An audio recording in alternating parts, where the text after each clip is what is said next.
ತುಂಬ ಒಳ್ಳೆ ಕೆಲಸ ಮಾಡ್ತಾಯಿದ್ರು. ನಾನು ಮಂಡಿಕಲ್ಲಲ್ಲಿ ಕಾಲೇಜ್ ಹತ್ರ ಹೋದೆ ಒಂದು ದಿವಸ. ಕಾಲೇಜ್ ಹತ್ರ ಹೋದರೆ ನಮ್ಮ ಹುಡುಗರೆಲ್ಲ ಮಂಡಿಕಲ್ಲಲ್ಲಿ ಸ್ಟೂಡೆಂಟ್ಗಳೆಲ್ಲನೂ ಮಾಬು ಭಾಷಾ ಅಣ್ಣ ಒಳ್ಳೆಯವರು, ಸಂದೀಪ್ ರೆಡ್ಡಿ ಅನ್ನೋರು ಅಂತ ಅಲ್ಲಿ ಪರಿಚಯ ಮಾಡಿದ್ರು. ಅಲ್ಲಿ ಪರಿಚಯ ಮಾಡಿದ ತಕ್ಷಣ ನಾನು ಕೇಳಿದೆ, ಏನು ಸರ್ ಇಷ್ಟು ಒಳ್ಳೆ ಕೆಲಸಗಳು ಮಾಡ್ತಾಯಿದ್ದೀರಾ, ದೇವ್ರು ಒಳ್ಳೇದು ಮಾಡಲಿ ಅಂತ. ಮಗು ಅವರೇ ನಂದೇನಿಲ್ಲ, ಎಲ್ಲ ದೇವ್ರ ಆಶೀರ್ವಾದ ಅಂತ. ನಾನು ಒಂದ್ಸಲ ಚಿಕ್ಕಬಳ್ಳಾಪುರಕ್ಕೆ ಹೋದೆ.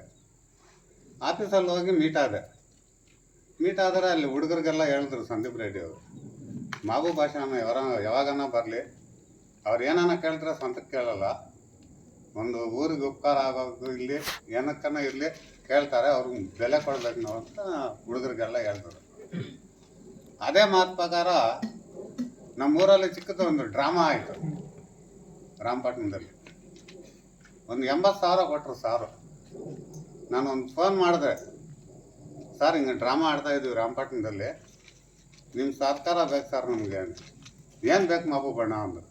ಏನೋ ಸರ್ ನಿಮ್ಮ ಇಷ್ಟ ಅಂದು ಸಾರೇ ಖುದ್ದಾಗಿ ಬಂದು 40,000 ಕೊಟ್ಟರು. ಮತ್ತು ಆಫೀಸ್ಗೆ ಕರ್ಕೊಂಡು ಹೋಗ್ಬಿಟ್ಟು ಅಲ್ಲಿ 40,000 ಕೊಟ್ಟರು. ಮತ್ತು ಬಾಬಾಯ್ ಹಬ್ಬಕ್ಕೆ ಕೇಳಿದೆ, 5,000 ಕೊಟ್ಟು ಕಳಿಸಿದ್ರು. ಈ ವರ್ಷ ಅಲ್ಲ, ಮುಂಚಿನ ವರ್ಷ ನಾನು ಮಾಡಿದ್ದೆ ಬಾಬಾಬಾಯ್ ಹಬ್ಬ. ಕೇಳಿದೆ, ಏನು ಬೇಕು ಮಗು ಬಣ್ಣ ಅಂದ್ರೆ, ಸರ್ ನಿಮ್ಮ ಇಷ್ಟ ಸರ್ ಅಂದರೆ. ಈ ಸಲ ಏನೂ ಇಲ್ಲ, ಒಂದು 5,000 ಕೊಟ್ಟು ಕಳಿಸ್ತೀನಿ. ಮೊನ್ನೆ ನನಗೆ ಒಂದು ಜ್ಞಾಪಕ ಬಂದರು. ನಮ್ಮ ವಿನಯ್ ಶ್ಯಾಮ ಅವ್ರ ಬರ್ತ್ಡೇಗೆ ಹೋಗಿದ್ದೆ. ಆ ವಿನಯ್ ಶ್ಯಾಮ ಅಂದರೆ ತುಂಬ ಪ್ರೀತಿ ನನಗೆ.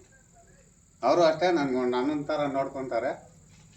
ಹೋಗಿ ಅಲ್ಲಿ ಮೀಟ್ ಆಗಿ ಅಲ್ಲಿ ಟ್ಯಾಂಕ್ಸ್ ತೊಗೊಂಡು, ಸರ್ ನಮ್ಗೆ ಸ್ವಲ್ಪ ಪ್ರಾಬ್ಲಮ್ ಇದೆ ಸರ್ ಅಂತ ಹೇಳಿದೆ. ಏನು ಮಗು ಬಣ್ಣ ಅವರೇ ಹೇಳಿ ಏನು.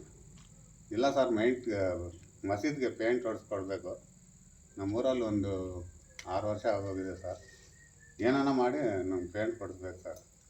ಆಯ್ತು ಕೊಡಿಸ್ತೀನಿ ಹೋಗಪ್ಪ ಅಷ್ಟು ಮಾತ್ರ ಹೇಳ್ಬಿಟ್ಟು ಬಂದುಬಿಟ್ಟೆ. ಅದೇ ಇದರಲ್ಲಿ ಅವರು ಸ್ವಲ್ಪ ಟೆನ್ಷನಲ್ಲಿ ಇದ್ಬಿಟ್ಟಿದ್ರು. ಯಾವುದೋ ಸ್ವಲ್ಪ ಸಮಸ್ಯೆ ಬಂದಿದ್ದು, ಅವು ಹೇಳೋದು ಬೇಡ, ನಾವು ರಾಜಕೀಯವಾಗಿ ಹೇಳೋದೇ ಬೇಡ.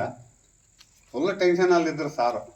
1-2 ಸಲ ಕಾಲ್ ಮಾಡಿದ್ರೆ ಮಗು ಬನ್ನ ವಿಡಿಯೋ ನೋಡಿದ್ದೀರಾ ಅಂದೆ. ಸರ್ ನಾನು ಯಾವತ್ತೂ ನ್ಯೂಸ್ ನೋಡ್ತಾ ಇರ್ತೀನಿ ಸರ್ ಅಂದೆ. ಮತ್ತೆ ಅರ್ಥ ಆಗಲ್ವೇನಪ್ಪ ಅಂದೆ. ಇಲ್ಲ ಸರ್ ಅರ್ಥ ಆಗಿದೆ.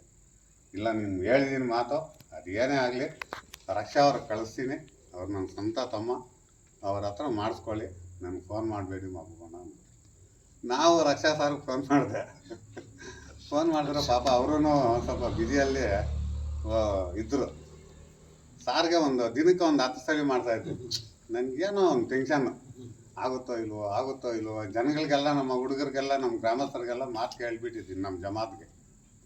ಮತ್ತೆ ಧೈರ್ಯ ಕೊಟ್ಟರು ಸಾರು, ನಿಮ್ಗೆ ಯಾಕೆ ಮಗು ಬಣ್ಣ ಮಾಡಿಕೊಟ್ಟೋ ಜವಾಬ್ದಾರಿ ನಮ್ಮದು ಅಂತ ರಕ್ಷಾ ಅವರು ನಮಗೆ ದೊಡ್ಡ ಭರವಸೆ ಕೊಟ್ಟಿದ್ದಾರೆ.